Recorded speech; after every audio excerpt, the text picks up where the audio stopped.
Hi, I'm Pat France, Vice President of Marketing at Incisive Media, and I'm here at the 2009 LMA conference. And I'm speaking with Doug Hoover, who is one of the conference co-chairs. Thanks so much for taking out the time to speak with me. Glad to be here. Thank you. Thank you.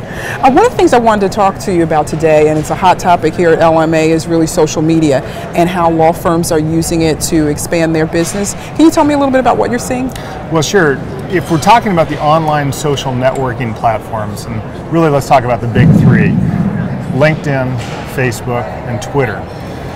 Most firms right now are still struggling with, or they're trying to figure out exactly what their strategy for those platforms should be. And quite frankly, they are three very different platforms.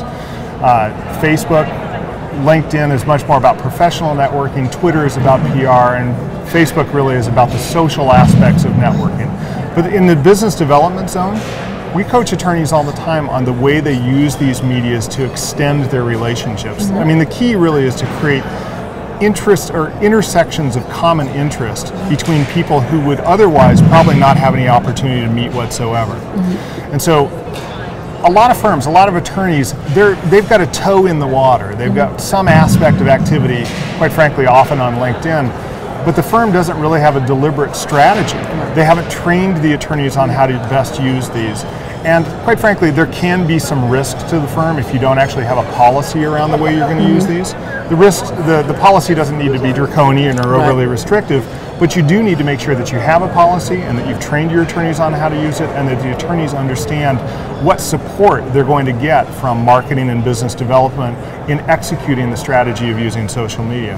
And this is one of the things that there's a lot of buzz about, there's a lot of topic about, and of course it's evolving all the time. So any answers we have right now could change within the next 6 months. Absolutely, absolutely. And do you see the firms that are doing it successfully using the measuring and really letting the metrics help to drive how they're further engaging?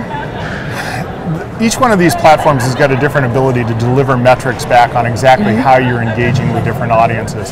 But remember, each one of those three platforms I named, there's dozens more, and there's some that there's actually some debate around whether or not there should be a vertical social network just for attorneys. My personal opinion is that I don't think that makes a lot of sense, because you've got a broader network of professional relationships than just legal relationships. And so the way each one of those platforms delivers metrics back is still in its infancy. But quite frankly, as long as you've got in place some support for each of those three activities, you've begun the process where you can begin to track results. The results right now on these things, quite frankly, most of them, nobody I know is saying that they've gotten a new matter or a new case on any one of these social networks, but we are starting to see them say, hey, I have reestablished contact with people that I had lost contact with a long time ago. That's going to yield results.